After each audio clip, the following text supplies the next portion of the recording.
ఈసారి అమెరికా ఎన్నికలు ఎవరు గెలిస్తే ఇండియాకు ప్రయోజనం ఉండవచ్చు? ట్రంప్ పైన హత్యాయత్నం జరగడంతో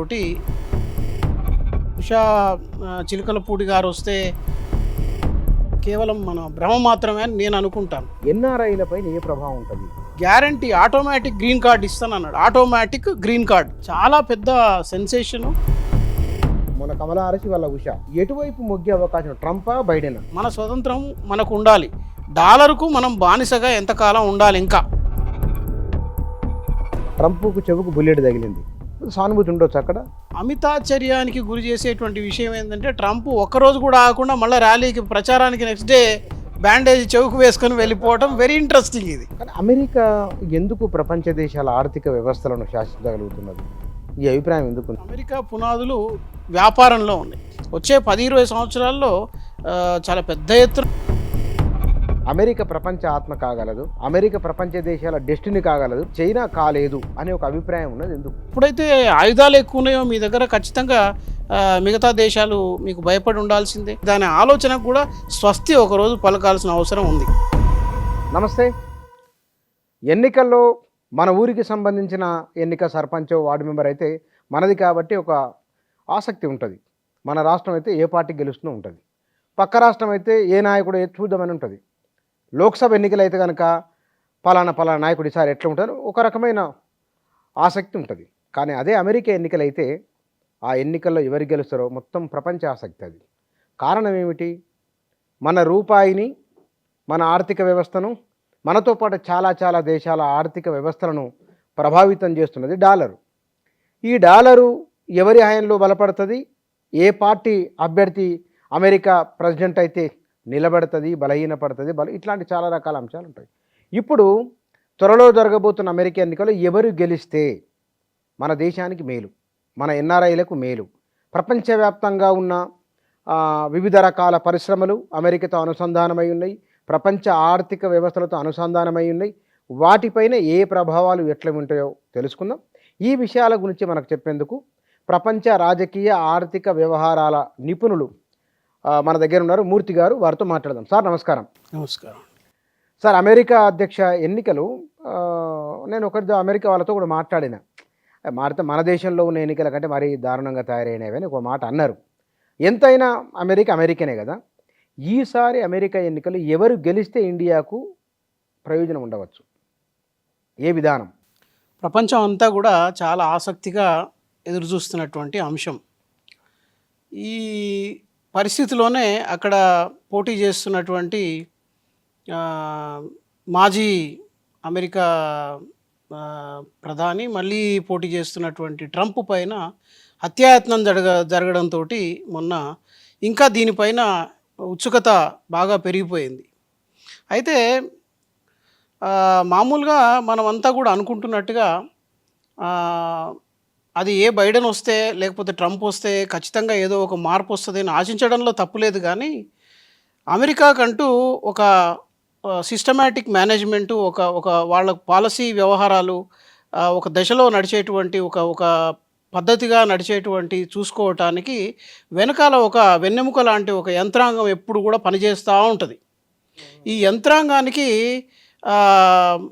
సూత్రధారులైనటువంటి కొన్ని పెద్ద కార్పొరేట్ కంపెనీలు, ఇవన్నీ కూడా పెద్ద asset making or asset developing companies, అట్లాగే అమ్యునేషన్ మ్యానుఫ్యాక్చరింగ్ కంపెనీస్, ఆయుధాలు తయారు చేసి ఆయుధాలు విక్రయం చేసేటువంటి పెద్ద బడా కంపెనీలు వాటికి వెన్నుదన్నుగా ఉంటూ అమెరికా యంత్రాంగాన్ని నడపడంలో అవి చాలా వరకు దోహదపడుతుంటాయి.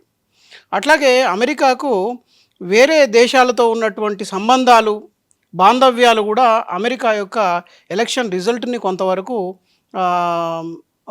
ప్రభావితం చేసేటువంటి అంశాలు చాలా ఉంటాయి. ఎందుకు అట్లా అంటే, ఇప్పుడు అమెరికా అనేటువంటిది ఒక కమ్యూనిటీ ఒక చోట నుంచే మొదలై ఒక చోటనే డెవలప్ అయ్యి ఒకే రకమైనటువంటి ప్రజానికం ఉన్నటువంటి కమ్యూనిటీ ఉన్న దేశం కాదు. ఇది రకరకాల అన్ని దేశాల నుంచి వచ్చి అక్కడికి స్థిరపడినటువంటి అమెరికన్స్, అట్లాగే అన్ని తెగలకు సంబంధించి అటు ఆస్ట్రేలియా నుంచి, ఇటు యూరోప్ నుంచి, అటు ఆఫ్రికన్ కంట్రీస్ నుంచి, ఇటు మన ఇండియా లాంటి ఏషియన్ కంట్రీస్ నుంచి వెళ్ళి స్థిరపడ్డటువంటి ఎన్నో దేశాల ప్రజలు అక్కడ ఉండి ఇదొక ఆమ్, ఏమంటాం ఒక ఒక ఒక పేక పడుగు కలిసినటువంటి ఒక ఇది అమెరికా యొక్క ఫ్యాబ్రిక్ అనేది. కనుక ఈ అమెరికా లో ఒకవైపు ఏదో ఒక ప్రభావితం అవటం వల్ల ఒకవైపే ఓట్లు పడతాయి అనేటువంటి పరిస్థితి లేదు. సో అమెరికా యొక్క పాలసీ వివిధ దేశాల పట్ల ఎట్లా ఉన్నది అన్నదాన్ని కూడా ఆ, ప్రభావితం చేస్తాయి. అయితే ఇప్పుడున్నటువంటి పరిస్థితిలో మనం చూస్తే సడన్గా ఆ, మొదటి డిబేట్ అయిన తర్వాత, రెండో డిబేట్ అయిన తర్వాత మెల్లమెల్లగా మనకు బాగా క్లియర్ అవుతూ వస్తున్నటువంటి అంశం ఏంటంటే ఆ, ట్రంప్ ముందుకు వస్తూ ఉన్నాడు. ట్రంప్ మీద జరిగినటువంటి హత్యాయత్నంతో ట్రంప్ చాలా ముందుకు వచ్చేసిండు, బైడెన్ని వెనుకకు నెట్టేసి. ఓకే. ఈ పరిస్థితిలో మనకు ఇప్పుడు చాలా క్లియర్‌గా మనకు కనపడేటువంటిది ఏందంటే, ఏదన్నా ఒక అన్‌ఎక్స్‌పెక్టెడ్‌గా ఏదన్నా ఒక పెద్ద ఏదన్నా మిరకిల్ జరిగితే తప్ప బైడెన్ వచ్చేటువంటి అవకాశం లేదు. అంటే రిపబ్లికన్స్‌కి అవకాశం ఉండే అవకాశం ఉంది. లేదు. కనుక ఈసారి ట్రంపే వచ్చేదానికి అవకాశాలు, మార్గం ట్రంప్‌కి పూర్తిగా సుగమం అయిపోయింది. దీనికి మరో 2 కారణాలున్నాయి. ట్రంపు తనకు ఎటువంటి అభిప్రాయ ఏకీకరణ అంటే భేదాభిప్రాయాలు ఉన్నటువంటి ఒక జేడీ వ్యాన్స్ లాంటి పర్సన్ని, ఎప్పుడు జేడీ వ్యాన్స్ అనే ఆయన ట్రంప్ పాలసీస్ని వ్యతిరేకిస్తూ ట్రంప్ను విమర్శిస్తూ ఉండేవాడు. అట్లాంటి ఆయన్ని వైస్ ప్రెసిడెంట్గా పెట్టుకోవడానికి ట్రంప్ అగ్రిమెంట్ చేయడం ఒకటి. తర్వాత నిన్న మొన్నటి వరకు బైడెన్తో సహచరులుగా ఉన్నవాళ్ళు చాలామంది ఇప్పుడు ట్రంప్ వైపు మొగ్గు చూపడం 2. మూడోది, అమెరికాలో ఉన్నటువంటి ప్రజలందరూ కూడా చాలామంది ప్రజలు ఈ ఇజ్రాయేలు పాలస్తీనా యుద్ధంలో ఇజ్రాయేలు కు సపోర్టు ఇవ్వకూడదు, ఈ పాలస్తీనాలో జరిగేటువంటి హననాన్ని ఆపేయాలి, పాలస్తీనా ప్రజల్ని కాపాడాలంటే యుద్ధం ఆగాలి, కాబట్టి దానికి అమెరికా ఇస్తున్నటువంటి తోడ్పాటు, బైడెన్ నాయకత్వంలో అమెరికా ఇజ్రాయెల్కు తోడ్పాటు ఇస్తున్నది ఆపేయకపోతే కుదరదు అని చెప్పని ప్రజల్లో చాలామందిలో అమెరికన్లో వ్యతిరేకత ఉంది. తర్వాత బైడెన్ ఇటు యూరోప్ విషయానికి వచ్చినప్పుడు యూరోప్లో తీసుకున్నటువంటి పాలసీస్ కూడా ఈ రష్యా ఉక్రెయిన్ వార్ని ఇంకా దాన్ని అగ్నికి ఆజ్యం పోసి దాన్ని ఇంకా ఎక్కువ చేయటం, రోజు రోజుకి ఎక్కువ చేయటం, దాది కొంతమందికి నచ్చకపోవటం, ఇది కూడా కొంత ఇది కూడా కారణం. అంటే జేడీ వాన్స్ రిపబ్లికన్ ఆ పార్టీ విధానాలను ఆయన వ్యతిరేకిస్తున్నప్పటికీ ఫస్ట్ అమెరికా అనే ఒక సెంటిమెంట్ను ట్రంప్ తీసుకురాగలిగిండు. అవును. ఈ డెమోక్రాట్స్ ఆ విషయంలో వెనుకబడే ఉన్నారు. కానీ ఇక్కడ ఫస్ట్ అమెరికా అన్నప్పుడు భారతీయులు కూడా ఒక మద్దతు ఇస్తున్నారని ఉషా పేరు బయటకు వచ్చిన చర్చ జరుగుతున్నది. మరి ఎన్ఆర్ఐలకు మన వారికి ఏమైనా ఇబ్బంది ఉండదా? ఫస్ట్ అమెరికా అంటే ప్రయోజనం వాళ్ళు. అయితే ఇది ఇప్పుడు ఒక వైస్ ప్రెసిడెంట్ భారతీయ సంతతికి చెందిన మహిళ అవ్వటం వలనో, లేకపోతే ఒక వైస్ ప్రెసిడెంట్ రేపు ట్రంప్ గెలిస్తే జేడీ వ్యాన్స్ వారి సతీమణి సెకండ్ లేడీ అంటారు, అక్కడ సెకండ్ లేడీగా ఉషా చిలకలపూడి గారు వస్తే ఏదో మారుతుందనేది అది కేవలం మన భ్రమ మాత్రమే అని నేను అనుకుంటాను.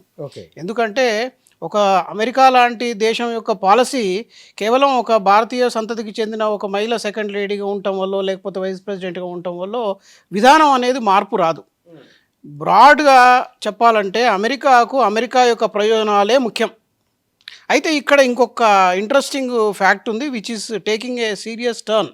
కంప్లీట్గా ఇప్పుడు వెళ్తున్నటువంటి దిశనంతటిని మార్చేది ఒకే ఒకటి ఏముందంటే, ఇంతకాలంగా అమెరికన్ ఓటర్లు అనేవాళ్ళు అమెరికా యొక్క పాలసీస్ ఇతర దేశాల పట్ల ఎట్లా ఉన్నాయి అనేది మాకు సంబంధం లేదని చెప్పి వాళ్ళకు నచ్చిన ధోరణిలో వాళ్ళ మేలు కోసం వాళ్ళు ఓట్లు వేసుకుంటూ వెళ్ళిపోయేవారు.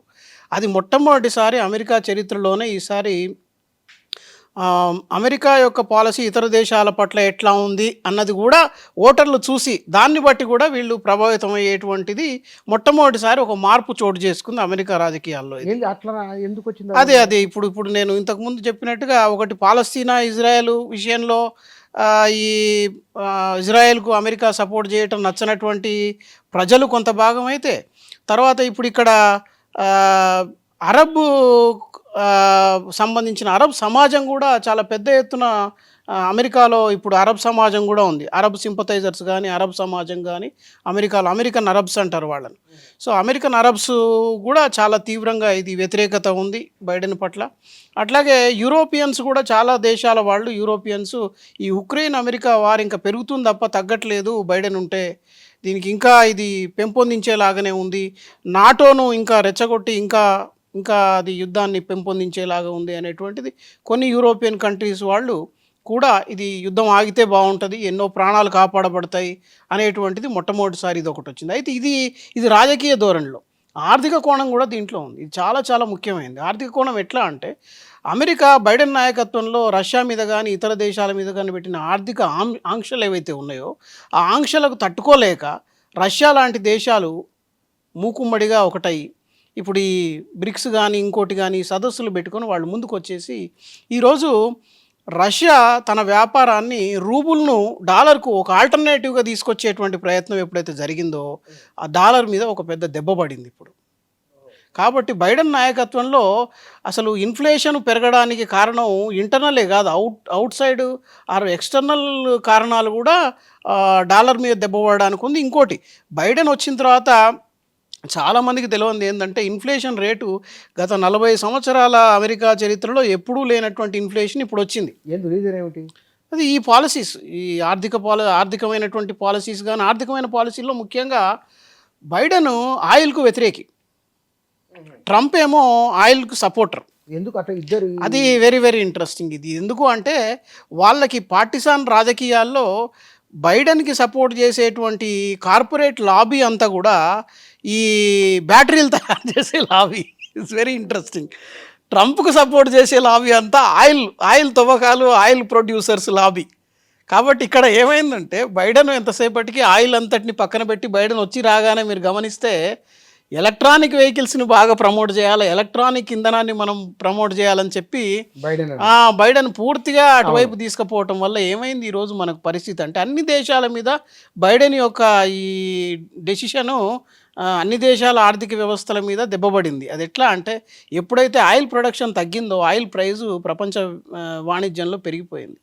తర్వాత ఎప్పుడైతే ఆయిల్ ఎప్పుడైతే ఇదైపోయిందో అప్పుడు ఆటోమేటిక్గా మనకి ఈ ప్రొడక్షన్ తగ్గిపోయేటప్పటికి ఆటోమేటిక్గా డిమాండ్ పెరుగుతుంది కదా. తర్వాత ఎప్పుడైతే ఎలక్ట్రానిక్స్ ముందుకు వచ్చినాయో అప్పుడు ఈ ప్రొడ్యూసర్స్ కూడా ఎంకరేజ్మెంట్ లేకుండా అంటే ప్రొడక్షన్ కూడా ఒక రకమైన సప్లై చైన్ లింకేజ్ దెబ్బతింటుంది. దానివల్ల మనకి ఒకటి ఆయిల్ తగ్గిపోవటము, రెండు ఆయిల్ ప్రైజెస్ పెరగడము, ఈ రెండు కూడా ప్రపంచ వాణిజ్యాన్ని ఒక చిన్న కుదేలు చేసినాయని చెప్పుకోవాలి. అట్లాగే అమెరికా యొక్క ఆర్థికం కూడా దాంట్లోనే అమెరికా కూడా ఆర్థికంగా కొంత అది నష్టం అనే చెప్పుకోవాలి వాస్తవానికి. సార్ వెరీ ఇంట్రెస్టింగ్ ఇది. అయితే ఇక్కడ ట్రంప్ మొన్న ఆయన మాట్లాడిన మాటలలో ఆయన ప్రతిసారి అమెరికా ప్రయోజనాలకు అమెరికన్స్ కోసం అని అంటున్నారు కదా. ఎన్ఆర్ఐలపైన ఏ ప్రభావం ఉంటుంది? ఇండియాకు వచ్చే డాలర్లతోనే చాలా ప్రయోజనాలు ఉన్నాయి, వాటి మీద ఎఫెక్ట్ ఉంటుందా? ఇది చాలా ఇంపార్టెంట్ ప్రశ్న.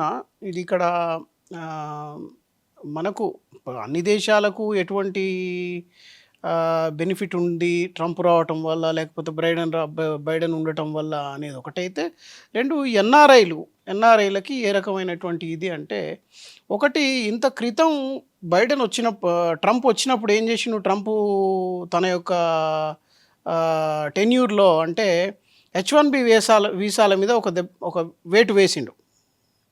దాంతో చాలామంది భారతీయులకే కాదు చైనా ఇతరత్ర దేశాల అందరూ కూడా స్కిల్డ్ లేబర్ ఎవరైతే అమెరికాకు పోయి బతకడానికి లేకపోతే అమెరికాలో బతుకుదెరువు చూసుకునేటువంటి, దీన్ని నేను బతుకుదెరువు అనే అంటాను, బతుకుదెరువు దీన్ని చూసుకునే వాళ్లకు చాలా పెద్ద నిరాశ కలిగింది దాంతో.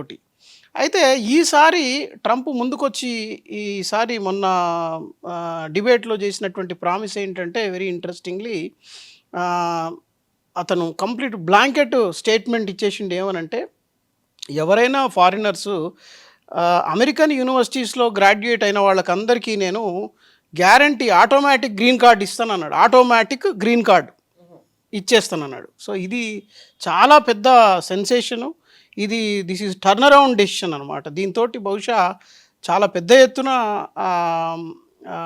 ఎవరైతే ఆ, మన అమెరికాలో చదువుతున్నటువంటి యూత్ ఉన్నారో, అమెరికా కాలేజీలలో ఇంకా గ్రీన్ కార్డ్ లేకుండా చదువుతున్నటువంటి వాళ్ళు ఉన్నారో, వాళ్ళకందరికీ ఇది చాలా పెద్ద ఆ, ఒక పెద్ద అవకాశం ఇది ఆ మాట చెప్పడం. మరి దాన్ని ఎంతవరకు నిలబెట్టుకోగలుగుతాడు? మరి దానికి రేపు వాళ్ళ కాంగ్రెస్ కూడా ఒప్పుకోవాలి కనుక అదంతా తర్వాత. కానీ ముందైతే తను ప్రామిస్ చేసిండు. రెండోది ఏం చెప్పిండంటే ఈ H1B వీసాల పట్ల కూడా కొంత సడలింపు ఇస్తాననేటువంటి ధోరణి చెప్పిండు ఒక డిబేట్లో.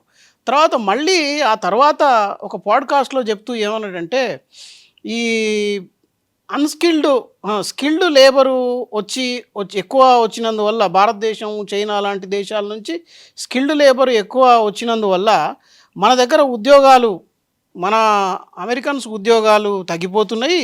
కనుక మనం వీళ్ళని రానియకూడదంటే H1B వీసాల పైన కొంత నియంత్రణ ఫిల్టర్ చేయాలి వాటిని మనము అన్నాడు. ఇది ఫిల్టర్ చేయాలని చెప్పటంలో ఇంటర్ప్రిట్ చేసేటోళ్ళు ఎక్స్పర్ట్స్ ఏం చెప్తున్నారా అంటే H1B వీసాల పైన కంప్లీట్ గంపగుత్తగా ఈయన ఏమీ నిషేధం పెట్టడు.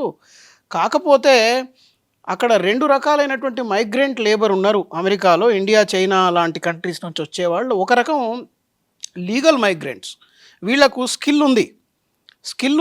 ఆ స్కిల్ అక్కడ లేదు కనుక, అక్కడ గ్యాప్ ఉంది కనుక ఈ స్కిల్ డెఫిసిట్ని వాళ్ళు వచ్చి ఫుల్ఫిల్ చేస్తారు. అమెరికాకు రావడం వాళ్ళు అమెరికాకు లాభమే, కాబట్టి వాళ్ళని వద్దనే ప్రసక్తి ఉండకూడదు.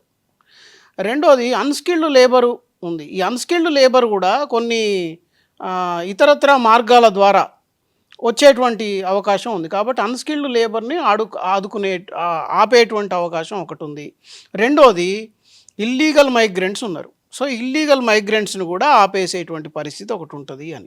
సో ఈ 2 కూడా ఖచ్చితంగా ట్రంప్ ఈసారి చేస్తాడని వస్తే గనక ఈ 2 కూడా ఏది ఇల్లీగల్ మైగ్రెంట్స్ని నిరోధించటం ఒకటైతే, అన్‌స్కిల్డ్ లేబర్ను రాకుండా ఏం చేయాలో దానికి అంతటికీ కూడా వాళ్ళు ఒక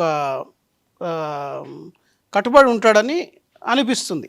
కానీ ఇక్కడ మనం గమనించాల్సిన ఒకానొక పరిణామం, మొన్నటి ఎన్నికలు, ఇప్పటి ఎన్నికలు, భారతీయ మూలాలు ఉన్నవారు ఎన్నికల్లో పోటీ చేయడం గురించిన వార్త అప్పుడప్పుడు రావడం ఒకటి, ఏకంగా అధ్యక్ష ఎన్నికల్లో రావడం, మొన్న కమలా హారిస్ వాళ్ళ ఉష, వీరు భారతీయ ఓటర్లు నిర్ణయాత్మక శక్తి ఒకవేళ ఉంటే కనుక అక్కడ ఆ నిర్ణయాత్మక శక్తి ఎటువైపు మొగ్గే అవకాశం, ట్రంపా బైడెనా? అదే మళ్ళా నేను అదే పాయింట్ మీద అయితే అదే ఒపీనియన్ చెప్పదలుచుకున్నాను. అమెరికన్స్ మన అదే అమెరికన్స్ కూడా అమెరికన్స్కి ఎవరైతే అక్కడ elite Indians, you mean to say elite Indians అంటే ఎవరైతే డెసిషన్ మేకింగ్ దాకా వెళ్ళిపోయే level, decision making or policy level decision making లెవెల్లో ఉన్నటువంటి ఎవరైతే లీడర్షిప్లో ఉన్నటువంటి ఇండియన్స్ ఉన్నారో వాళ్ళ పట్ల ఎటువంటి సుముఖత నేటివ్ అమెరికన్స్ అసలు నేటివ్ అమెరికన్స్ అనే ఇదే లేదు ఇప్పుడు వాస్తవానికి. వాళ్ళంతా అమెరికన్స్, నేటివ్ అనేది నేటివిటీ లేదు. అసలు అమెరికన్స్ ఎప్పుడో వాళ్ళు ఇది చేసేసిండ్రు వీళ్ళు వచ్చి, కనుక అసలు ఒరిజినల్ అనేది లేదు అక్కడ. కాబట్టి ఇప్పుడు అక్కడ ఉన్నదంతా అన్ని దేశాల సమూహమే అది వాస్తవం చెప్పాలంటే. కానీ ఎప్పటికైనా ఇప్పుడు అక్కడ ఉన్నటువంటి స్థానిక అమెరికన్స్కి అయితే ఈ భారతీయులు, ఏషియన్స్ పర్టికులర్గా చైనా అండ్ ఇండియన్స్, మరీ పర్టికులర్గా ఇండియన్స్ పట్ల వాళ్ళకి ఇప్పుడు యువతలో చాలా ఏహ్యభావం అనేది రోజు రోజుకు పెరుగుతూ ఉంటాం మనం గమనించవచ్చు.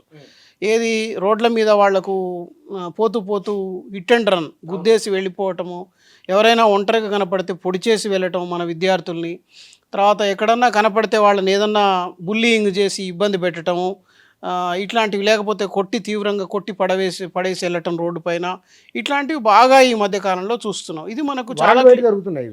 అవును, ఇది దాదాపుగా ప్రతి నెల మనకు ఒక ఇన్సిడెంటో 2 ఇన్సిడెంట్స్ బయటకు వస్తున్నాయి. ఈవెన్ అక్కడ నుంచి మనకు అమెరికా నుంచి చదువుకోవడానికి వెళ్ళిన వాళ్ళు శవాలై తిరిగి వస్తున్నారు. పాపం ఆ పేరెంట్స్ కూడా చాలా బాధపడుతున్నారు. సో ఇది జరుగుతుంది ఎందుకు అంటే వాళ్ళ ఉద్యోగాల్ని మనం లాగేసుకుంటున్నాం అనేటువంటి ఒక భావన వాళ్ళలో బాగా పెరిగిపోతూ ఉంది. సో దీనికి కూడా కొంత ఉపశమనం వాళ్ళకు కూడా కలగాలి.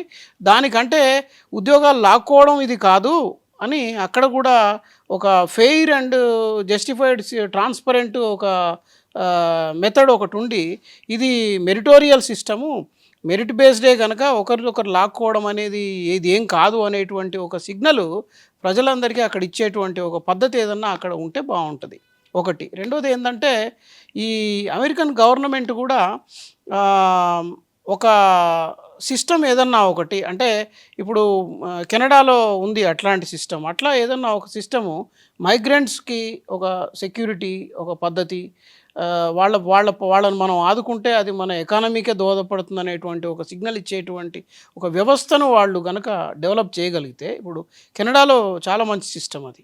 కాబట్టి అట్లాంటి వ్యవస్థ అమెరికాలో గూడా ఉంటే బహుశా ఇట్లాంటి ఇన్సిడెంట్స్ తక్కువ జరగచ్చు. కానీ ట్రంప్ పట్ల కొంత భారతీయ విద్యార్థులకు గానీ, అక్కడ లోకల్ ఉన్నటువంటి భారతీయులకు గానీ కొంతవరకు మంచిగుందనే చెప్పుకోవాలి. అంటే ఈ పర్టిక్యులర్‌గా ఈ గత 2 నెలల కాలంలో లేదు, ఈ నెల రోజుల నుంచి మనం చూస్తే ఈ రష్యా, ఉక్రెయిన్ యుద్ధ నేపథ్యంలో మన ప్రధానమంత్రి మోడీ గారు అమెరికాకు వెళ్ళి అక్కడ పుతిన్‌తో సంభాషణలు గానీ, ఇంకోటి గానీ చాలా చక్కగా ఆయన వ్యవహారం నెరిపి రావటం అమెరికాకు నచ్చలేదు. అమెరికా విదేశాంగ శాఖ దానిపైన చాలా తీవ్రంగా ప్రతిస్పందించింది. సో, ఇది కరెక్ట్ కాదని వాళ్ళు దాన్ని చాలా పెద్ద ఎత్తున ఖండించిండ్రు. కాబట్టి ఈ స్థితిలో ఇప్పుడు మనకు ఏది మంచిది అనేది చూస్తే మరి మనకేది మంచిదో అది జేయాలి. ఇప్పుడు మనం రష్యా దగ్గర ఆయిల్ తీసుకుంటే మనకు దాదాపుకి ఇప్పుడు 2022 నుంచి ఇప్పటి వరకట $10 బిలియన్ మనం సేవ్ చేసిన వాళ్ళమట బహుశా. $10 బిలియన్ అంటే మామూలు విషయం కాదు. కాబట్టి మన దేశానికి ఏది మంచిదో మనం నిర్ణయించుకునే హక్కు మనకు ఉండాలి. కానీ యుద్ధ నేపథ్యంలో మీరు ఇట్లా చేసుకుంటే అది హక్కు ఉన్నట్టు కాదు అని వాళ్ళు అంటారు. సో, ఈ పరిస్థితిలో కూడా మనకు అక్కడ అమెరికాలో ఉన్నటువంటి ఇండియన్స్ మాత్రము ట్రంప్ వస్తే కంఫర్టబుల్ అనేటువంటి ఫీలింగ్ వాళ్ళలో ఉన్నట్టుగా కనబడుతుంది మనకు చాలా క్లియర్‌గా. ఎందుకంటే ఇప్పుడు బైడెను నాయకత్వంలో మోడీ చర్యల్ని ఖండించటం అనేది వాళ్ళు వేదిక కట్టుకొని మరి ప్రతి వారం ఇప్పుడు గత వారం నుంచి చూస్తే 2, 3 ప్రెస్ నోట్లు వాళ్ళు రిలీజ్ చేసిండ్రు. వేదిక పెట్టి విదేశాంగ శాఖ, అమెరికా విదేశాంగ శాఖ కార్యదర్శో లేకపోతే ఎవరో ఒక ఇన్ఛార్జ్ ఎవరుంటే వాళ్ళతోటి ఒక నోటు రిలీజ్ చేయిస్తున్నారు కదా. సో, ఈ నేపథ్యంలో ఏందంటే అక్కడ భారతీయులు అక్కడ ఉన్న వాళ్ళకు పరిణామాలు ఎట్లా ఉన్నాయి అనే దానిపైన కొంత సెన్సిటివిటీస్ ఉంటాయి కదా, పరిశీలిస్తుంటారు కదా. కనుక ఈ బైడెన్ ఉంటే మరి ఇది అక్కడ భారతదేశంలో మన హోమ్‌ల్యాండ్‌లో ఏం జరిగినా ఇక్కడ రియాక్షన్స్ వస్తున్నాయి కదా. బహుశా ట్రంప్ వస్తే బాగుంటుందేమో అని వాళ్ళు అనుకోవటంలో కానీ కదా అమెరికాలో సందర్భం వచ్చింది కాబట్టి అమెరికాలో ఉద్యోగాలు మహాప్రభు అని జనాలు ఆందోళన చేస్తున్నారు. రష్యాలో అదేం బయటకు వస్తలేదు. బయట అంటే ఇష్యూ లేదని లేకపోతే కనుక విధానాలు పరిపాలన బాగుందని ఏమిటి? అయితే ఇది రష్యాకి అమెరికాకి నైసర్గికంగా, భౌగోళికంగా, ఆర్థిక, సామాజిక, సాంస్కృతిక ఇవన్నీ కూడా చాలా తేడాలున్నాయి. పూర్తిగా తేడాలున్నాయి. రష్యా అనేది అతి విశాలమైనటువంటి భౌగోళిక స్వరూపంతో ఉండి అతి ఎక్కువ వనరులతోటి, నన్ను అడిగితే ప్రపంచంలో సగం దేశాలలో ఉన్న వనరులన్నీ రష్యాలో ఉన్నాయి. అది ఇప్పుడు కాదు, ఇంకా కొన్ని వందల సంవత్సరాలు ఆ వనరుల్ని వాళ్ళు చేసుకున్నా వాళ్ళకు డోకా లేదు. కాబట్టి వనరులతోటి ఉన్నటువంటి దేశం. వాళ్ళు ఇంకా కూడా ఒక 1/4 ఆర్ 1/5 ఆఫ్ రష్యానే వాళ్ళు ఆక్యుపై చేసుకొని ఉన్నారు, రష్యా ప్రజానీకం. ఇంకా అనాక్యుపైడ్ ల్యాండు, ఫారెస్టు, డిజర్టు ఇంకా అసలు వాళ్ళకు చాలా ఉంది వాళ్ళు చేసుకోదలుచుకుంటే. కాబట్టి అక్కడ ఏంటంటే వనరులు ఉన్నాయి కనుక వనరులకి పుతిన్ లాంటి తెలివైన, నిపుణుడైనటువంటి ఒక పరిణితి చెందిన ఒక నాయకుడు చాలా చక్కగా వనరులను తర్వాత లైవ్లీహుడ్స్ను కనెక్ట్ చేయటం అనేది చాలా బాగా జరిగింది. అదే కాదు, ఈ మధ్యకాలంలో మీరు చూస్తే ఒకవైపు యుద్ధం నడుస్తుంటే రష్యాకి ఇంకోవైపు టూరిస్టులు వెళ్తూ ఉన్నారు. ఇంకా ఇంట్రెస్టింగ్లీ అమెరికా నుంచి వెళ్ళి వాళ్ళు అక్కడ నుంచి వాళ్ళ వ్లాగులు చేస్తున్నారు. ఇక్కడ చాలా బాగుంది, సేఫ్గా ఉంది. అక్కడ అమెరికా విదేశాంగ శాఖ మంత్రి ఏమో ఎవ్వరు కూడా అమెరికన్స్ ఎవరు కూడా వెళ్ళకండి, వెళ్ళిన వాళ్ళంతా తిరిగి వెంటనే వచ్చేయండి, ప్రమాదంగా ఉంది పరిస్థితి అంటే అక్కడికి వెళ్ళి వీళ్ళు వ్లాగులు చేస్తున్నారు, వీడియో వ్లాగులు. సో, దీన్ని బట్టి మనకు చూసేది ఏంటంటే అక్కడ ఒక మంచి భద్రతాపరమైనటువంటిది కానీ లేకపోతే ఇంకో రకమైనటువంటిది చక్కటి వాతావరణం ఉంది. అట్లాగే ఎంప్లాయ్మెంటు, లైవ్లీహుడ్స్కి సంబంధించి అంటే అక్కడ మెయిన్గా పరిశ్రమల్ని, స్మాల్ స్కేల్ ఇండస్ట్రీస్ని బాగా పెంపొందించారు బాగా. తర్వాత ఈ మైనింగ్ కానీ, తర్వాత ఈ ఫారెస్ట్ బేస్డ్ ప్రొడ్యూసర్స్ని కానీ లేకపోతే ఫిషింగ్ లాంటి ఇంకా ఇతరత్ర వాటిని కానీ చాలా పెద్ద ఎత్తున ప్రమోట్ చేసిరు. ఇప్పుడు ఇంకా ముందుకెళ్ళి వీళ్ళు అది it has become a military complex also. Very interesting phenomena ఇది ఈ మధ్య కాలంలో. ఈరోజు పుతిన్ అంత సమర్థవంతంగా ఏమాత్రం జడుపు లేకుండా ఉక్రెయిన్కు అటు నాటో ఇటు అమెరికా ప్రాక్సీ వార్ చేస్తుంటే కూడా ధైర్యంగా 2 సంవత్సరాల నుంచి ఎదుర్కొంటూ ఏమాత్రం చెక్కు చెదరకుండా జరుగుతుంది అంటే there is a military complex.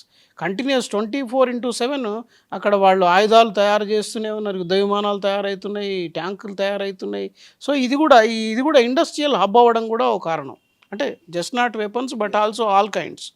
So అది తర్వాత రెండోది ఇంకో ఇంట్రెస్టింగ్ ఫినామినా ఏంటంటే అమెరికాతో ఎప్పుడైతే రిలేషన్స్ ఎక్స్చేంజ్డ్ అయినాయో చైనా మీద ఆధారపడటం ఎక్కువైంది రష్యాకు. కాబట్టి చైనాకు ఉన్నటువంటి ఏదైతే టెక్నాలజీ ఉందో చైనా వెళ్ళి అక్కడ కూర్చొని రష్యాలో అక్కడ కార్ల ఉత్పత్తి కానీ 2 వీలర్స్ ఉత్పత్తి కానీ చాలా పెద్ద ఎత్తున ఇండస్ట్రియల్ డెవలప్మెంట్ అనేది చైనా వెళ్ళి అక్కడ చేస్తుంది రష్యాలో. 2 కమ్యూనిస్ట్ దేశాలు. ఇప్పుడు ఎక్కడిది కమ్యూనిజం మనం అనకూడదు. సరే ఫిలాసఫీ ఒకటే కదా. ఇప్పుడు వీళ్ళు కమ్యూనిస్టులు అనటం కంటే ఈరోజు కమ్యూనిజం లేదు వాస్తవం. కానీ ఇప్పుడు ఏంటంటే వీళ్ళు ఎగెయిన్స్ట్ అమెరికా. ఇప్పుడు అమెరికా హెజిమోనీని అమెరికా డామినేషన్ని నుంచి బయటపడి మన స్వతంత్రం మనకు ఉండాలి, డాలర్కు మనం బానిసగా ఎంతకాలం ఉండాలి ఇంకా. ఇప్పుడు చైనానే అమెరికాకు అప్పిస్తుంది. అమెరికా కొన్ని $1 బిలియన్ బాకీ ఉంది చైనాకి. అయినా చైనా అమెరికాకు అణిగిమణిగి ఉండాల్సిన పరిస్థితి. తర్వాత ఈరోజు యూరోపియన్ యూనియన్ మొత్తంలో రష్యా అతి ప్రభావవంతమైన, అతి వనరులు ఉన్నటువంటి, అతి పవర్ఫుల్ నేషన్గా ఎదిగినప్పటికీ కూడా అమెరికా ఆంక్షలు పెడితే వీళ్లకు అక్కడ ఇప్పుడు ఈవెన్ మీరు రష్యాలో చూస్తే 1-2 బ్రాండ్స్ కార్లే కనపడతాయి. అవి లోకల్ అయితే చైనా బ్రాండ్ లేదు, రష్యా బ్రాండ్ లేదు, జర్మనీది ఏదో ఒకటి ఉంటుంది అంతే. అమెరికన్ ఏది చిన్న అవుట్లెట్ కూడా లేకుండా చేసిరు అమెరికా అక్కడ రష్యాలో కావాలని పట్టుబట్టి. కాబట్టి మాకెందుకు ఈ కర్మ, మేము ఇండిపెండెంట్గా ఎందుకు డెవలప్ కాలేమనేటువంటి ఒక ఇది డెవలప్ అవటం వల్ల ఈరోజు రూబుల్ బేస్డ్ కరెన్సీని ఎక్స్చేంజ్ దాకా వెళ్ళిపోయింది. అది డాలర్కు దెబ్బ అయింది ఈరోజు. కనుక ఈ పరిస్థితిలో బహుశా మనం we are at the brink of a huge change in the world. యాక్చువల్గా ఈ సంవత్సరం ఇంకా మాట్లాడాలంటే ఇప్పుడు 4 నెలల్లో జరగబోయే అమెరికా ఎన్నికలు అనేవి ప్రపంచం అనేది ఈ సంవత్సరం నుంచి ఒక పెద్ద మార్పుకు లోనయ్యేటువంటి ప్రక్రియలో ఉంది. అట్లాంటి ప్రక్రియలో ఈ అమెరికా ఎలక్షన్స్ ఈ 2-3.5-4 నెలలు రాబోయేవి ప్రపంచ గతిని ఎటు తీసుకుపోతాయి అనేటువంటి ఒక క్యూరియాసిటీ ఖచ్చితంగా ఉంది. కానీ ఇక్కడ మనకు ఎన్నికల ముందు చిన్న గొడవ ఏమైనా జరిగితే అభ్యర్థికి సానుభూతి ఉంటుంది. అవును, ట్రంప్కు చెవుకు బుల్లెట్ తగిలింది, సానుభూతి ఉండొచ్చు అక్కడ, లేకపోతే ఎందుకంటే కొంచెం డిబేట్లు ఉండి విధానాలు చూస్తారు కదా. ఖచ్చితంగా ఉంటుంది. సానుభూతి ఉండటమే కాకుండా అమితాశ్చర్యానికి గురి చేసేటువంటి విషయం ఏంటంటే ట్రంప్ ఒక్కరోజు కూడా ఆగకుండా మళ్ళీ ర్యాలీకి ప్రచారానికి నెక్స్ట్ డే బ్యాండేజ్ చెవుకు వేసుకొని వెళ్ళిపోవడం వెరీ ఇంట్రెస్టింగ్ ఇది. ఎందుకంటే అది మామూలు విషయం కాదు. ఆల్మోస్ట్ హెయిర్ లైన్ కొంచెం తోటి ప్రాణం దక్కినట్టు. చెవుకు బుల్లెట్ తగిలిందంటే మామూలు విషయం కాదు.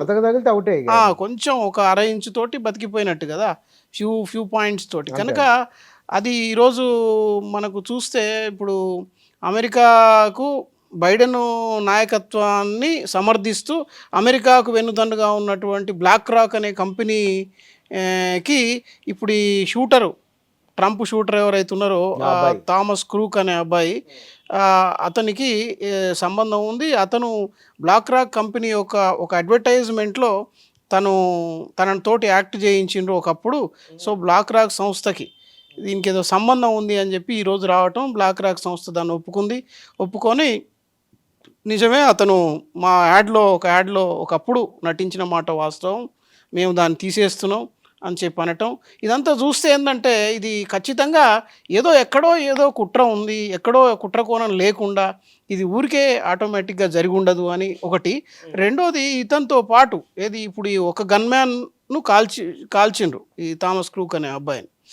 ఇంకొక అతను మిస్ అయిపోయాడు, అతను అక్కడి నుంచి తప్పించుకున్నాడు అని చెప్పి అది కూడా ఫుటేజ్ తీసిండ్రు నిన్న రాత్రి. ఇంకో గన్ మ్యాన్ కూడా ప్యారలల్గా ఇంకో అసైలెంట్ ఉన్నాడు ఇతనితో పాటు అకంప్లీస్ ఇంకో అతను ఉన్నాడు. సో అతను డైరెక్ట్గానో ఇండైరెక్ట్గానో ఇందులో పార్టిసిపేట్ చేసి అతను కూడా ప్రయత్నం అనేది చేసి అక్కడ నుంచి విరమించుకొని వెళ్ళిపోవటం జరిగింది అని అంటున్నారు. సో దీన్ని ఒకవేళ ఇది ఏదైనా పెద్దగా ఎంక్వైరీ అయ్యి నిజాయితీగా ఎంక్వైరీ అయ్యి ఇది ఏదైనా బయటకు వస్తే కూడా బహుశా ఎలక్షన్ల ముందు కంప్లీట్గా ఇది ఏకపక్షం అయిపోతుంది. కానీ ఇక్కడ ఇంతవరకు ఏం దొరకలేదట ఆ. ఇవాళ పేపర్లో చదివినా ఏం దొరకలేదు అన్నారు. కానీ ఇక్కడ ఈ కల్చర్ ఎందుకు వచ్చిన అమెరికాలో ఈ మధ్య అయితే ఇక్కడ 5 మంది చచ్చిపోయారు, అక్కడ 5 మంది చనిపోయారు, కాల్పులు స్కూళ్ళ మీద, క్లబ్బులు అన్నిటి మీద. ఎందుకు అమెరికాలో ఇంతగానో ఇది ఎందుకు ఇది వచ్చిందంటే అమెరికన్ కల్చర్లోనే ఈ ఆ, తుపాకుల వాడకం, తుపాకుల తయారీ, తుపాకీ లేకపోతే బ్రతుకు లేదు అనేటువంటి పరిస్థితి ఉంది. అయితే దీనికి నేపథ్యం ఎప్పుడైతే యూరోపియన్స్ వచ్చి ఇక్కడ అమెరికాను అంటే అక్కడ ఉన్నటువంటి ఒరిజినల్ ఇది అమెరికన్ నేటివ్ అమెరికన్స్ అంటారు వాళ్ళను, ఇండియన్స్ అని కూడా అంటారు వాళ్ళు. సో ఈ నేటివ్ అమెరికన్స్ ఎవరైతే నేటివ్ అమెరికన్స్ని వీళ్ళు ఎప్పుడైతే ఆ తెగల్ని కాలనైజ్ చేసి, ఇప్పుడు మన దగ్గరికి బ్రిటిష్ వాళ్ళు వచ్చి మనల్ని ఎట్లయితే ఆక్యుపై చేసుకొని ఆక్రమించి మనల్ని పరిపాలించినరో, అట్లనే యూరోపియన్స్ ఎప్పుడైతే వచ్చి పర్టికులర్గా బ్రిటిష్ అండ్ అదర్స్ వచ్చి అమెరికాను ఆక్రమించుకొని పరిపాలిస్తున్నటువంటి రోజుల్లో అప్పుడు ఆ నేటివ్ అమెరికన్స్ తీవ్రంగా వ్యతిరేకించి వీళ్ళని ఎక్కడ కనపడ్డ వాళ్ళని అక్కడే చంపేసేవాళ్ళు. అంటే ఫర్ ఎగ్జాంపుల్ మన దగ్గర మన స్వతంత్ర ఉద్యమంలో ఎట్లయితే వైలెంట్ ఒక అల్లూరి సీతారామరాజు, భగత్ సింగ్ లాంటి వాళ్ళు ఎట్లయితే బయలుదేరి వీళ్ళను అంతం చేయటమే మార్గం అని అనుకున్నారో, అట్లా అక్కడ ఏంటంటే అక్కడ స్వతంత్రం అనే భావన రావడానికి ముందే వీళ్ళని అసలు యాక్సెప్ట్ చేయలేదు. గుర్రాల మీద వచ్చేసి వీళ్ళను నరికేసి వెళ్ళిపోయేవాళ్ళు, ఇది కాలనైజర్స్ని ఆక్యుపై చేసుకోవడానికి వచ్చిన వాళ్ళను. ఈ నరికేసి వెళ్ళడంతో వాళ్ళ దగ్గర నుంచి కాపాడుకోవాలంటే వీళ్ళకు ఉన్నటువంటి ఒకే ఒక ఆయుధం తుపాకీ. కాబట్టి వీళ్ళ పని ఏంటంటే ఎక్కడ నేటివ్ అమెరికన్స్ కనపడితే అక్కడ కాల్చిపడేయటం, కనిపిస్తే కాల్చివేత. నువ్వు కాల్చేయలేదంటే మరో నిమిషంలో నీ తలకాయ ఉండదు. కాబట్టి అట్లా ఏమైందంటే ప్రతి మనిషికి ప్రతి ఇంటికి తుపాకీ లేకపోతే బ్రతుకు మనకు లేదు, మనం బ్రతకలేము అనేటువంటి ఆ జ్ఞానంతో ఆ అవేర్నెస్ తోటే పెరిగినటువంటి సమాజం, పెరిగినటువంటి సంస్కృతి అది. కాబట్టి ఈరోజు తుపాకీ సంస్కృతి అమెరికాను పాలిస్తుంది. సో ఇది పోవాలంటే కూడా కష్టం, ఎందుకంటే ఈరోజు వాళ్ళు తుపాకీని పెట్టుకోవడం ఇండిపెండెన్స్లో భాగంగా భావిస్తున్నారు.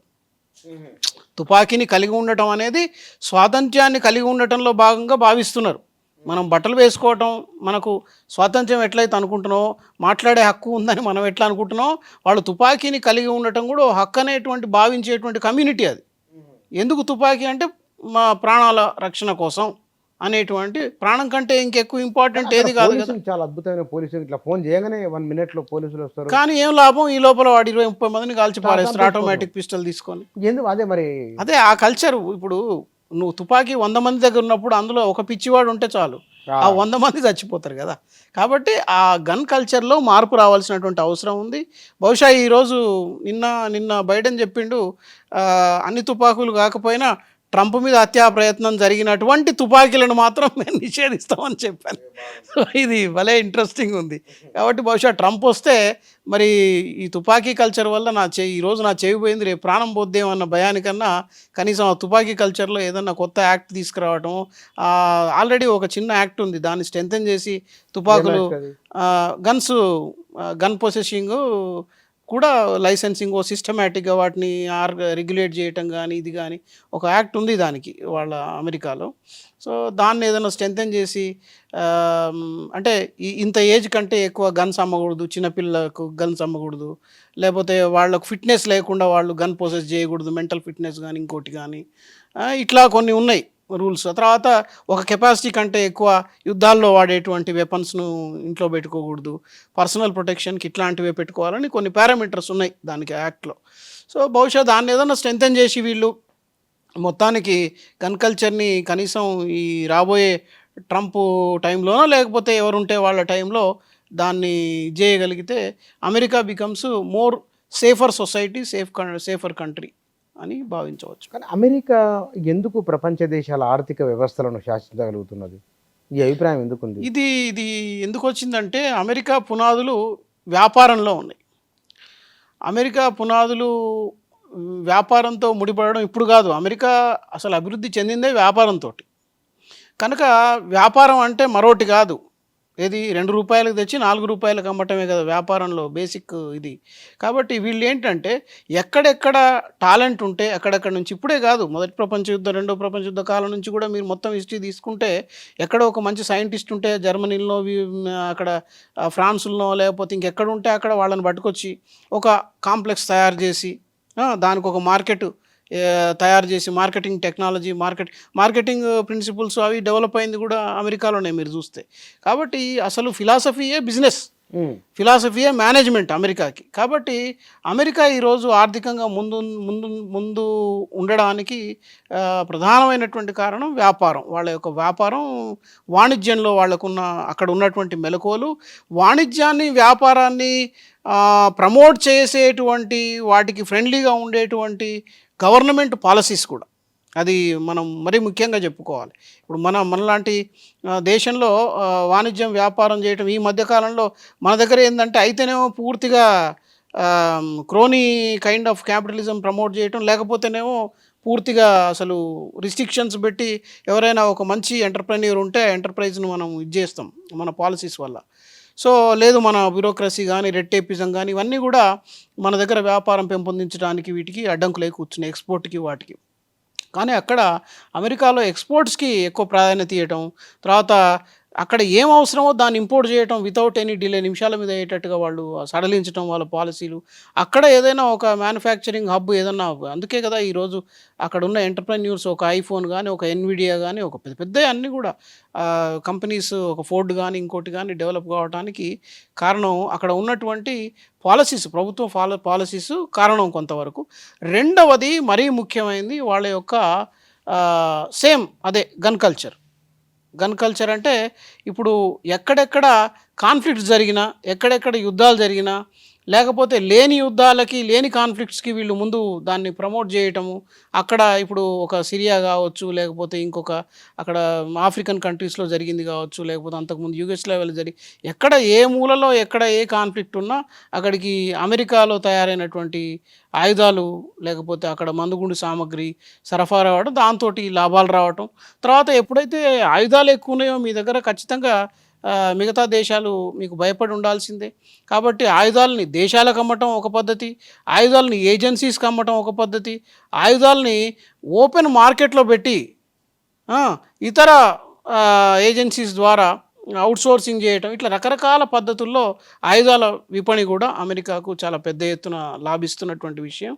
మూడోది ముఖ్యమైనది, బాగా మీరు డీప్గా చూస్తే అమెరికాలో ఉన్నటువంటి వనరుల పైన మనం తీక్షణంగా చూస్తే ఏ దేశంలో అయినా, ఈవెన్ ఈరోజు అంత నిల్వలు ఉన్నటువంటి ఎక్స్పోర్ట్ చేస్తున్నటువంటి రష్యా కూడా బహుశా ఏదైనా క్రైసిస్ వస్తే ఒక 6 నెలలకు డీజిలు లేకపోతే పెట్రోలు ఆయిల్ లేని పరిస్థితి రావచ్చేమో. కానీ అమెరికాకి వచ్చే 8 నుంచి 15 సంవత్సరాల వరకు కూడా ఆయిల్ నిల్వలు ఎప్పుడూ తగ్గకుండా ఉండేలాగా చూసుకుంటుంది అమెరికా. 10 years 8 to 10 years తగ్గకుండా అమెరికాకు ఒక స్పెషల్ ప్లేస్ ఉంటుంది. కంప్లీట్ అది అండర్ గ్రౌండ్ పైన అంతా కూడా పూర్తిగా నిల్వలతో నింపేసి కొన్ని వేల ఎకరాల ప్లేస్లో నిల్వ కేవలం ఇప్పుడు మనం ఒక డ్యామ్లో వాటర్ని ఎట్లయితే మనం నిల్వ పెడతాం అట్లా ఒక వాళ్ళు నిలబెట్టేటువంటి ఫెసిలిటీస్ వాళ్ళు డెవలప్ చేసుకొని వాళ్ళు ఎప్పుడెప్పుడైతే మార్కెట్లో ఈ గల్ఫ్ కంట్రీస్లో యుద్ధం వచ్చినప్పుడు ఎక్కడెప్పుడైతే ఆయిల్ ప్రొడక్షన్ ఇక్కడ తగ్గిపోతుందో, అక్కడ డిమాండ్ పెరుగుతుందో వాళ్ళు దాన్ని అమ్మటం మొదలు పెడతారు అమెరికన్స్. వాళ్ళ దగ్గర ఉన్న దాన్ని ఎప్పుడు తక్కువ ఉంటే వాళ్ళు దాన్ని అక్కడ నింపుకుంటారు వీళ్ళు. సో ఇట్లా market tactics and business gimmicks అనేవి అమెరికా దేశంలో ప్రైవేట్ వాళ్ళ చేసేది, అక్కడ చేసేది ప్రైవేట్ వాళ్ళైనప్పటికీ దేశం పూర్తిగా పాలసీ సపోర్ట్, గవర్నమెంట్ సపోర్ట్ పూర్తిగా ఉంటుంది ఇట్లాంటి టాక్టిక్స్కి. ప్రైవేట్ కార్పొరేట్ టాక్టిక్స్ ఏవైతే ఉంటాయో అది లాభం, మనకు 1 పైసా లాభం వచ్చేదైనా మనం పూర్తి సపోర్ట్ ఇవ్వాలనేది అమెరికా ఫిలాసఫీ. ప్రపంచ డెస్టినేషన్ ఎట్లా కాగలిగింది? ఇది ప్రపంచ డెస్టినేషన్ కావడానికి కారణం ఒక రకంగా చెప్పాలంటే మొదటి ప్రపంచ యుద్ధం కాలంలో మొట్టమొదటిసారి ఎక్కడైనా ఉండడానికి సేఫ్ ప్లేస్ ఏదయ్యా అంటే, ఎందుకంటే ఈ బ్రిటిష్ కానీ పోర్చుగీస్ కానీ ఫ్రెంచ్ కానీ వీళ్ళంతా ఏం చేసిరు, ప్రపంచంలో ఉన్న వివిధ దేశాల మీద వెళ్ళి కాలనైజేషన్ చేసి వాళ్ళని ఆక్రమించుకొని అక్కడ వాళ్ళ దగ్గర నుంచి వీళ్ళు ఎక్స్ట్రాక్ట్ చేయటం ఎప్పుడైతే మొదలుపెట్టినరో, అమెరికా ఒకటే ఒక దేశము ఈ కంట్రీస్ వాళ్ళు వెళ్ళి అక్కడ సెటిల్ అయి ఉన్నారు. ఇప్పుడు మిగతా దేశాలు, ఇప్పుడు ఇక్కడ యూరోపియన్ కంట్రీస్ ఇవన్నీ ఇప్పుడు నేను చెప్పినవన్నీ కూడా వెళ్ళి ఓ ఆఫ్రికా మీద, ఒక చైనా మీద, లేకపోతే ఒక ఇండియా మీద, ఒక బంగ్లాదేశ్ మీద, ఇట్లా అన్ని దేశాల మీద పడి వాళ్ళేమో కొలనైజర్స్గా లైక్ కొలోనియలిజం తోటి నడుస్తున్నటువంటి టైంలో అమెరికా ఒకే దేశం, వీళ్ళు వెళ్ళి అక్కడ సెటిల్ అయ్యి వీళ్ళే హ్యాపీగా బతుకుతున్నటువంటి దేశం. ఓకే, సో అక్కడ నేటివ్ అమెరికన్స్ ఎవరు ఉంటే కాల్ చేసిన పరిస్థితి అప్పటికి అయిపోయింది. పూర్తిగా వాళ్ళను స్మాష్ చేసేసి ఎక్కడో 0.2% ఉంటే వాళ్ళను స్లేవ్స్గా మార్చుకొని వాళ్ళు ఉన్నారో లేదో తెలియదు. వాళ్ళు బానిసలు అబోర్జిన్ ఉన్నారు, వాళ్ళ తెగలు ఇంకా అక్కడక్కడ కనబడుతుంటారు, ఉంటారు, మనకు ట్రైబల్స్ రూపంలో ఉంటారు. వాళ్ళకి ఇప్పుడు రిజర్వేషన్స్ ఉన్నాయి, వాళ్ళు ఎడ్యుకేషన్లో వాళ్ళు పాలసీలోకి వస్తున్నారు. సో ఏదో 1-2% మన దగ్గర ఆదివాసీలు వచ్చినట్ల అట్లా మన దగ్గర ఆదివాసీలతో కంపారిజన్ చేయలేం, కానీ అక్కడ పరిస్థితి అది. అయితే అప్పుడు ఏంటంటే అమెరికన్స్ వెళ్ళి, అంటే అమెరికన్స్ అనేటువంటి ఒక ఐడెంటిటీ తయారు చేసుకొని అదొక సేఫ్ హబ్గా తయారు చేసుకున్నప్పుడు మొదటి వరల్డ్ వార్ వచ్చింది. మొదటి వరల్డ్ వార్ వచ్చినప్పుడు ఏమైంది, అన్ని దేశాలు irrespective of their identities they are involved. నేను నీ తరఫు, నువ్వు వాన్ తరఫు, ఇంకోని తరఫు, మొత్తం మీద అందరూ యుద్ధం మొదలుపెట్టారు ఫస్ట్ వరల్డ్ వార్లో.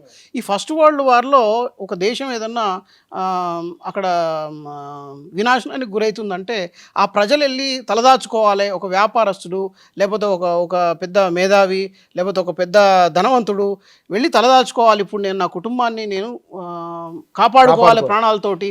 అంటే ఎక్కడ పోతే ప్రాణాలు కాపాడుకుంటాయి అంటే యుద్ధం లేని ప్లేస్ ఏది, అమెరికా. అమెరికాలో యుద్ధం లేదు కాబట్టి అమెరికాకి వెళ్ళి తల దాచుకుందాం అనేటువంటి ఒక ట్రెండ్ డెవలప్ అయ్యి అమెరికన్ వీసాలకి ఒక దశలో విపరీతమైన డిమాండ్ పెరిగిపోయినటువంటి పరిస్థితి.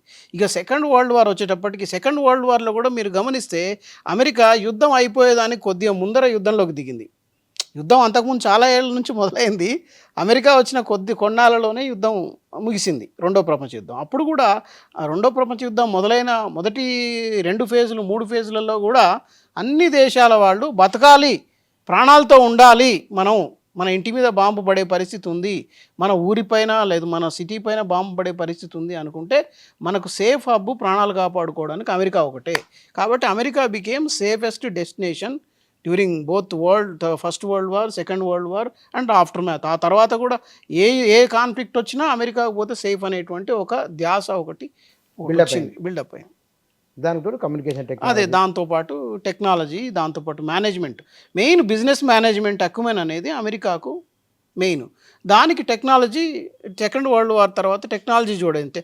సెకండ్ వరల్డ్ వార్ తర్వాత టెక్నాలజీ బాగా ఎందుకు జోడైంది అంటే సెకండ్ వరల్డ్ వార్లో అన్ని దేశాలలో ఉన్నటువంటి నిపుణులు, శాస్త్రవేత్తలు, మేధావులు, విద్యావంతులు, కవులు, కళాకారులు తలదాచుకోవాలి, ప్రాణాలతో ఉండాలంటే అమెరికాకి వెళ్ళిపోవాల్సిన పరిస్థితి చాలామంది.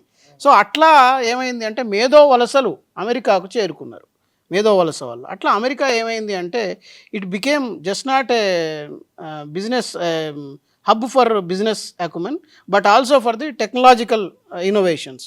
ఈ రెండు కలిసేటప్పటికీ అమెరికా యాజ్ బూమ్డ్. అమెరికా ఆర్థిక వ్యవస్థ కంటే చైనా ఆర్థిక వ్యవస్థ చాలా బలీయమైనది. కొన్ని దేశాల జీడిపి కంటే చైనా వసూలు చేసే మిత్తే ఎక్కువ. అంత 40-50 దేశాలు ఒకటి రెండు కాదు. మరి అన్ని దేశాలకు అప్పులు ఇచ్చిన చైనా అమెరికా కూడా ఇచ్చింది. అమెరికా ప్రపంచ ఆత్మ కాగలదు, అమెరికా ప్రపంచ దేశాల డెస్టినీ కాగలదు, చైనా కాలేదు అనే ఒక అభిప్రాయం ఉన్నది. ఎందుకు? దీనికి ప్రధానమైన కారణం ఏంటంటే, ఒకటి చైనా మొదటి నుంచి కూడా చాలా ఇన్ఫ్లెక్సిబుల్, అంటే ఫ్లెక్సిబుల్గా ఉండనటువంటి ఒక వ్యవస్థగా ఉంది అది. మామూలుగా మన ఈవెన్ ఏషియన్ కంట్రీస్ అన్నిట్లో కూడా మనం కంపేర్ చేస్తే ఈరోజు ఒక సింగపూర్ కానీ, ఒక థాయిలాండ్ కానీ, లేకపోతే ఇటువైపు వస్తే మన ఇండియా కానీ, ఇంకోటి అన్నీ చూస్తే మన దేశాలలో అన్నిట్లో అమెరికాతో కంపేర్ తర్వాత చేయొచ్చు. ఇక్కడిక్కడ మనం లోకల్గా చుట్టుపక్కల ఉన్న దేశాలతో మనం కంపేర్ చేస్తే కూడా చైనాలో ఒక ఫ్లెక్సిబిలిటీ ఉన్నటువంటి వ్యవస్థ లేదు. చైనా మొట్టమొదట కమ్యూనిజం కంట్రోల్లో ఉండటం కారణమైతే, కమ్యూనిజం తర్వాత ఈరోజు పూర్తి కమ్యూనిజం కాదు, పాక్షికంగానే ఉన్నప్పటికీ కూడా ఇన్ఫ్లెక్సిబుల్గా ఉండేటువంటి విధానాలు, వ్యాపార లేకపోతే మేధోపరమైన పీపుల్కి కానీ, ఆ యొక్క కమ్యూనిటీస్కి కానీ అది సేఫ్టీ ఎన్ష్యూర్ చేసుకోలేకపోవటం. ఇప్పుడు మనం అప్పుడప్పుడు వార్తల్లో చూస్తుంటాం, సడన్గా చైనాలో ఒక పెద్ద కార్పొరేట్ లీడర్ మాయమైపోయిందని చెప్పారు. మాయమవటం అంటే చైనా గవర్నమెంట్ వాడిని తీసుకుపోయి జైల్లో పెట్టేస్తారు. ఏ రాత్రికి రాత్రో పగటిపడి. దానికి కారణాలు ఉండొచ్చు కాక, వాళ్ళ బిజినెస్ ఇంట్రెస్టా లేకపోతే దేశానికి ఏదన్నా వాళ్ళ పార్టిజాన్ ఇంట్రెస్టా ఎవరికి తెలియదు. నేషన్ ఫస్ట్, అక్కడ నేషన్ ఫస్ట్, అక్కడ కూడా నేషన్ ఫస్టే. అమెరికా నేషన్ ఫస్ట్ ఎట్లనో అక్కడ కూడా నేషన్ ఫస్ట్ అని అనుకుంటారు వాళ్ళు. కానీ వాళ్ళ యొక్క విధానాలు అనేవి ట్రాన్స్పరెంట్గా లేకపోవటం, అక్కడ ఒక సెక్యూరిటీ విదేశాల వాళ్ళు ఉంటే సెక్యూర్గా ఉండగలుగుతాం, సెక్యూరిటీ ఉంది మనకు అనేటువంటి పరిస్థితి లేకపోవటం, వాళ్ళ యొక్క గవర్నమెంటు ఈ కమ్యూనిజం కంట్రోల్లో ఉండటం, అట్లాగే అక్కడ డెమోక్రసీ లేకపోవటం. ఇంకా బాగా చెప్పాలంటే ఇప్పుడు అమెరికన్ సొసైటీలో ఉన్నటువంటి డెమోక్రసీ నీకు చైనా సొసైటీలో ఎక్కడిది? లేనే లేదు. కాబట్టి తర్వాత ఇంకా మనం ముందుకు వెళ్తే ఇంకా కొన్ని డైమెన్షన్స్లో జనాభా విషయం, ఇప్పుడు ఏదైనా ఒక దేశానికి వెళ్ళి అక్కడ బ్రతకాలన్నా లేకపోతే అక్కడ ఏదన్నా నివాసం ఏర్పాటు చేసుకోవాలన్నా ముందు అక్కడ అవకాశం ఉండాలి. అసలు చైనానే జనాభాలో మొన్నటి వరకు నెంబర్ 1. చైనాలోనే జనాభా ఎక్కువ ఉన్నప్పుడు ఇంకా బయటవాడు వెళ్తే ఎవడో ఏదో చేయటానికి అవకాశం ఉండేది తక్కువ. ఇది రెండవది. తర్వాత అక్కడ ఈవెన్ కార్మికులకు ఉండేటువంటి కండిషన్స్, వర్కింగ్ కండిషన్స్ కానీ లేకపోతే ఒక ఎడ్యుకేషన్ కానీ హెల్త్ కానీ ఇతరత్ర రంగాలలో ఉండేటువంటి వృత్తి వ్యాపారాల్లో ఉండేటువంటి వర్కింగ్ కండిషన్స్ కానీ కంప్లీట్లీ డిఫరెంట్. కానీ అవి ఒక రకంగా ఆ దేశానికి వెళ్ళిపోతున్నాయి. అందువల్లనే వాటి ప్రొడక్టివిటీ స్థాయి ఎక్కువై ఈరోజు అది బిలియన్స్ ఆఫ్ డాలర్స్ కెపాసిటీ ఉన్నటువంటి ఆర్థిక వ్యవస్థగా పరిణామం చెందింది. అయితే ఏదేమైనప్పటికీ మనలాంటి దేశాల వాళ్ళు కానీ లేకపోతే ఇంకే ఐదర్ మిడిల్ ఇన్కమ్ కంట్రీస్ కానీ లో ఇన్కమ్ కంట్రీస్ కానీ అక్కడి నుంచి వెళ్ళి ఉండాలంటే అక్కడ ఉన్న వర్కింగ్ కండిషన్స్ కానీ అక్కడ ఉన్న ఇన్ఫ్లెక్సిబుల్ విధానాలు కానీ అక్కడ ఉన్న కల్చర్ కానీ అక్కడ ఉన్న ఈజీగా యాక్సెప్టెన్స్ ఉండదు. ఇప్పుడు అమెరికన్ సొసైటీలో వచ్చినంత యాక్సెప్టెన్స్ వేరే ఒక ఆస్ట్రేలియా వాడో లేకపోతే వేరే దేశం ఒక ఇండియనో ఇంకొకరో వెళ్తే ఉన్నట్టుగా అది ఫ్రీ సొసైటీగా లేదు నిన్నమన్నటి వరకు. కనుక బహుశా అమెరికా లాంటి డెస్టినేషను చైనా అని ఎప్పటికీ బహుశా కాదది. అయితే ఈ మధ్య కాలంలో మీరు బాగా గమనిస్తే చాలా దేశాల నుంచి చైనాకు కూడా వెళ్తున్నారు.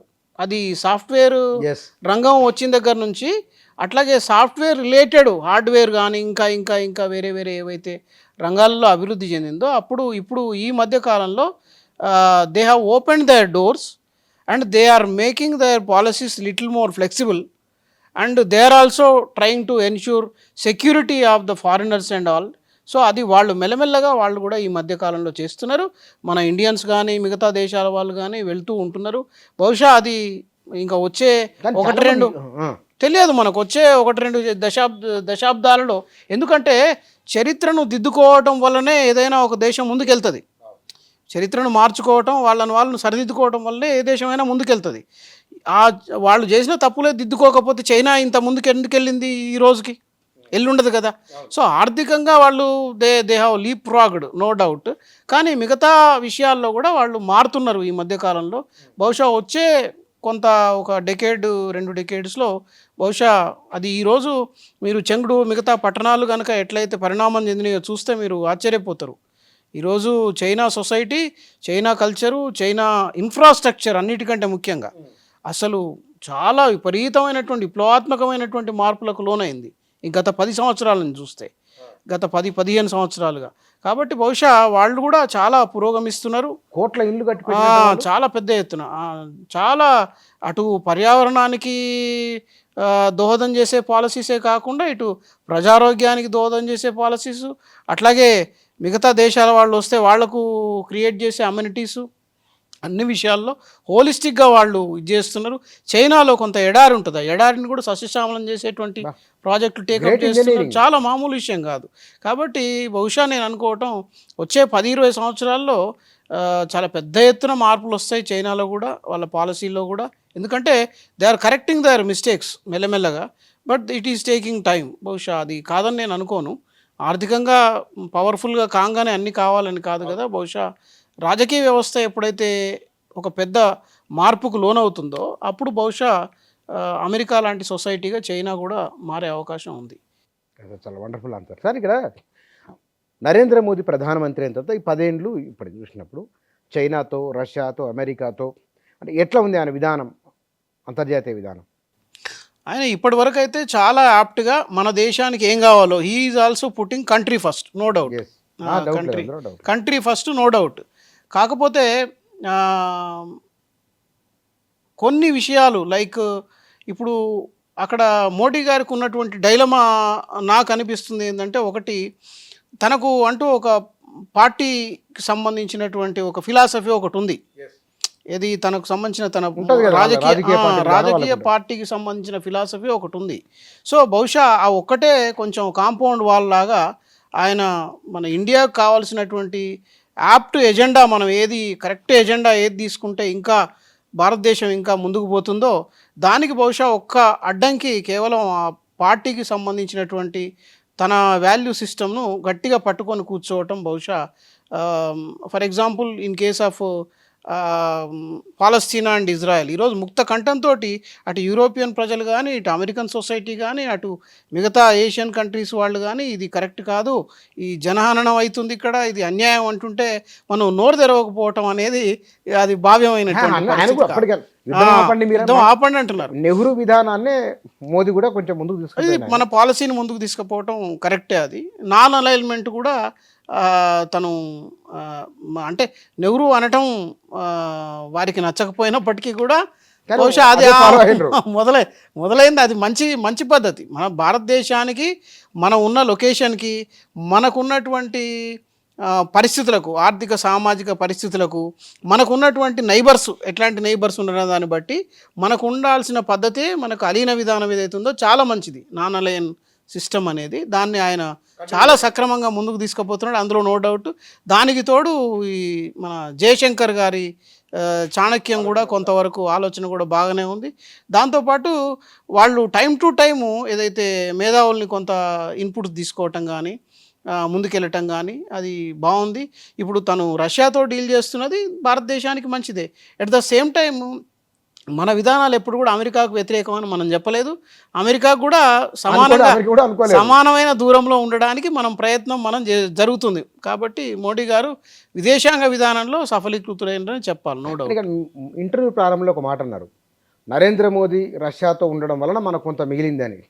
అమెరికా బెదిరింపులకు మనం ప్రభుత్వం ఏం సెట్ బ్యాక్ ఏం కాలేదు కదా?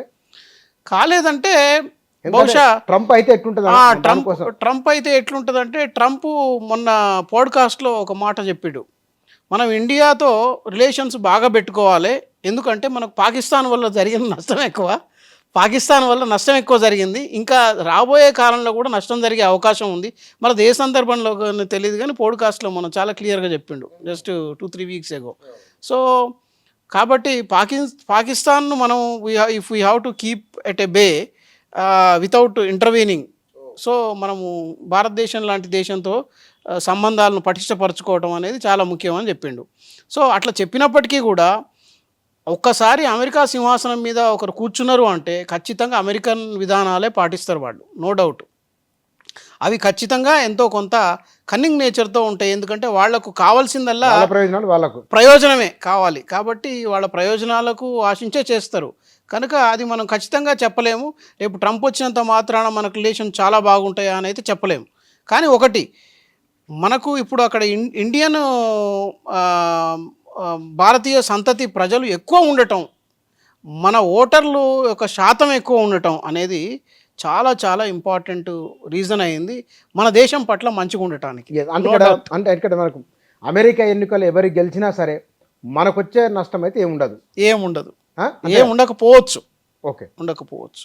అంటే మనకు వచ్చే మన ఉద్యోగాల విషయంలో కానీ మన ఇండియన్స్కి ఏ ప్రాబ్లం ఉండకపోవచ్చు. అయితే ఇంకొక పాయింట్, ఈ ఉద్యోగాలు అన్న మాటకి అసలు ఇక్కడ యూనివర్సిటీలని, ఇక్కడ విద్యా విధానాన్ని స్ట్రెంథెన్ చేసుకోవాల్సిన అవసరం ఎందుకు లేదు అన్న ఆలోచన మనకు రావాలి. అమెరికాలో చదివే యూనివర్సిటీలకి వెళ్ళడం కంటే మనది పటిష్టం చేసుకునే రోజు కూడా రావాలి మనకి. ఒకటి. రెండు, ఇంకొక దేశానికి బతుకు తెరువు కోసం మనమే ఎందుకు పోవాలి? ఇక్కడనే మన దేశాల్లో ఉద్యోగాల కల్పన ఎందుకు చేయకూడదు? ఇక్కడనే బేసిక్ వేతనాల పెంపు ఎందుకు జరగకూడదు? ఇక్కడనే ఇంకా పెద్ద ఎత్తున మనం పెద్ద ఉద్యోగాల కల్పన, వ్యాపారాల కల్పన ఎందుకు చేయకూడదు? ఇప్పుడు ట్రంప్ ఏమంటున్నాడు, ఇండియా చైనాల ప్రజలు ఇక్కడికి వస్తున్నారు, యువకులు ఇక్కడ మన యూనివర్సిటీలో చదువుకొని వెళ్తున్నారు, అక్కడ బిలియన్స్ ఆఫ్ డాలర్స్ స్టార్ట్అప్ మొదలు పెడుతున్నారు ఏషియన్ కంట్రీస్లో. అది మనకు దెబ్బ అవుతుంది మన ఆర్థిక వ్యవస్థకి. కాబట్టి మనము వాళ్ళని ఇక్కడికి వచ్చి చదువుకోవడానికి వచ్చినప్పుడు ఇక్కడనే వ్యాపారాలు చేయడానికి వాళ్ళని ప్రోత్సహించాలి, దానికి కావాల్సిన ఇవ్వాలి అంటున్నాడు ట్రంప్ ఇప్పుడు. కాబట్టి ఇది ఎవరికి నష్టం? మనక అమెరికా అమెరికా ప్రయోజనం ఎటు వాళ్ళ కదా. ప్రయోజనాలు కాబట్టి మన ప్రయోజనం మనం చూసుకోవాలి కనుక ఇండియన్స్ అక్కడికి పోయి చదువుకుంటే మంచిదా కాదా, లేకపోతే మన భారతీయులు అక్కడికి పోయి ఉద్యోగాలు చేసుకుంటే మంచిదా అనే ఆలోచనకు కూడా స్వస్తి ఒకరోజు పలకాల్సిన అవసరం ఉంది. చూడాలి సార్ ఏమైతే. Thank you sir, thank you very very much. America ఎన్నికల్లో ఎవరు గెలుస్తారు, ఎవరి వలన భారతీయులకు ప్రయోజనం, మన ఆర్థిక వ్యవస్థకు ప్రయోజనకారిగా ఉంటుంది, అంతర్జాతీయ సంబంధాలు ఏమిటి, తదితర అన్ని అంశాలపైన వారి అభిప్రాయాలు, వారి ఆలోచనలు ఇవి. Thank you.